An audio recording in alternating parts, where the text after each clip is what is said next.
Today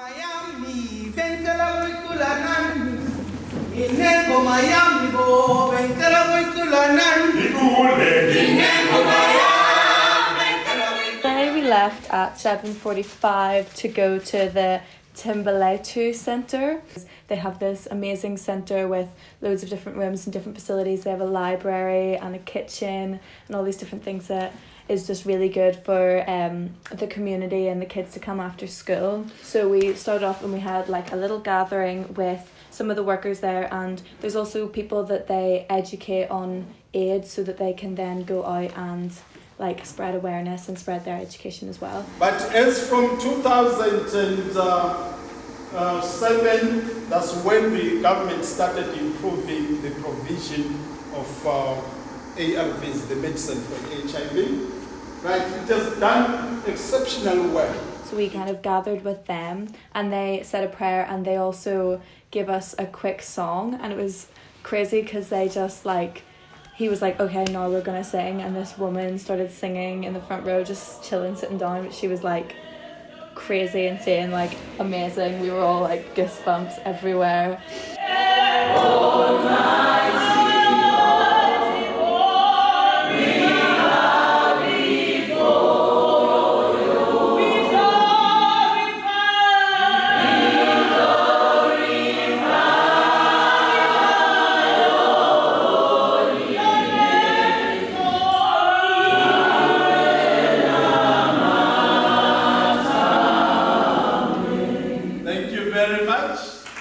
But unfortunately, there are lots of challenges. So we developed a lot of programs around HIV. We started with the home-based care. It was specifically to respond to those who were already infected. But we do have the drama team. Its task was to educate our people in terms of, if you are still negative, how do you stay negative? Right? The importance of testing. But to those that were already HIV positive, they were provided messages in terms of how do you live a positive lifestyle in that status of being HIV positive. But in addition to that, we do have the after-school care program that we are running in 4 villages. Chapis Reef, that's the Nesty village. Schoemansdal, here you are going to meet some of the kids. Then Buffalo Spread, that's the Nesty village. Then Block B, again, the after-school care program, it was to deal with the effects of HIV. Right, with lots of orphans and again vulnerable children because of the economic and social challenges that the community is facing. Each center roughly reaches about 100 kids per day from Monday to Friday. We do a lot of life skills in terms of teaching our children to sing.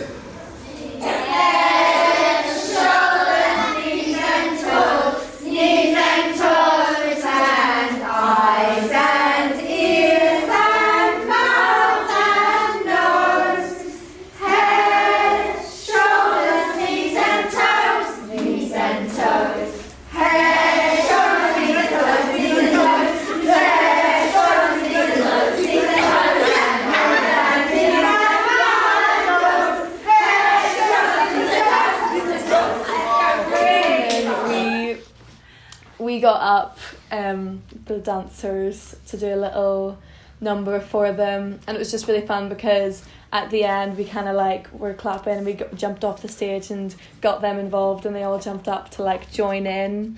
So it was just really good, and then especially since after that the people in the drama group and the other people that enjoy dance, we were just kind of hanging about with them.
afterwards, and we literally were just on the stage and music was playing and they were showing us like their moves and we were kind of dancing with them. Like we were teaching them how to turn and they were teaching us like the moves that they have were so cool, like really difficult. I couldn't do it. But yeah, it was really, really fun to just kind of like have that time and communicate with them and stuff.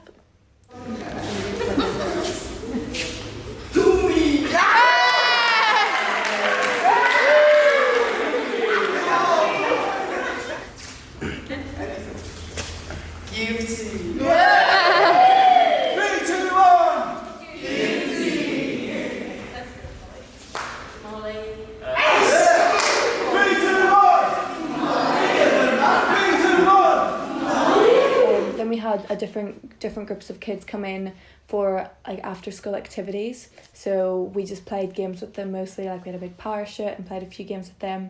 They loved it. They were so hyped up about this parachute.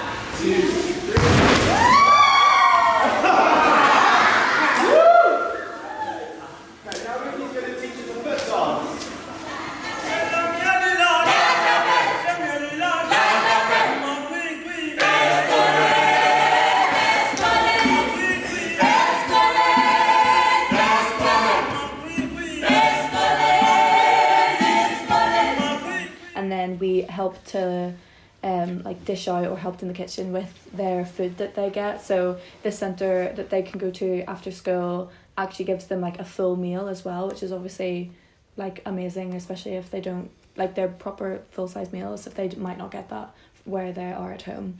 And then we just spent the afternoon making up handshakes with them and talking to the kids there. Most parents have passed on because of the HIV and AIDS. Most of them around our community. Most of the parents are not working, they're unemployed. They depend on the child support grant for living. The drug and substance abuse, they're smoking that.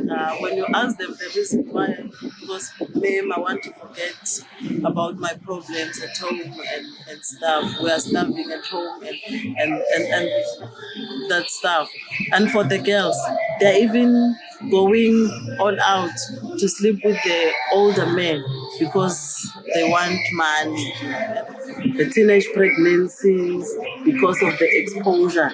When they are going out to the lousy places and the bars at the younger age, you find that the 13-year-old child is pregnant. The peer pressure, if you're not doing this, it means you're not acceptable in their society. So they want to be acceptable in the society, so they're just doing what they are, the others are doing. Smoking and having sex at the younger age. So it's being challenged. So there is this girl who was always coming late to school. And the child will come running. And when she gets into the class, she'll just sit and sleep to show the tiredness. And this teacher, he said, I noticed that something is wrong with this child. Then you called the girl, she said, what's wrong, my child? Tell me. The child began to cry. And then said, no, you can trust me. Tell me what's going on. And she said, say, I'm facing a very huge challenge. My mother has passed on. I have to look after my 3 siblings. I have to make sure that in the morning they bath, they get something to eat, and then take the younger one to the daycare center every day. So I come to school very tired. You have to build the trust slowly, because how can you trust a stranger like a teacher? But if you are being abused by your own father, by your own mother, by your own auntie, by your own uncle, by your own brother, so it's difficult for them to speak out. The system has betrayed the kids. It's very unfortunate because in most cases, some of the kids, they're staying.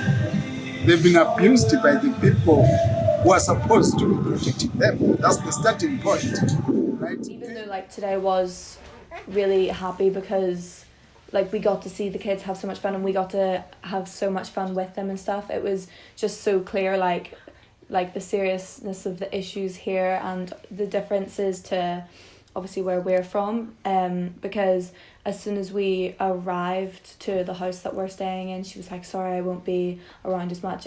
I lost my cousin like this week, and most of the kids in the orphanage are there because the death rate is so high. Like we were told that it's actually really rare that kids will have both of their parents, especially seeing as the suicide rates and HIV are both really, really high in this area.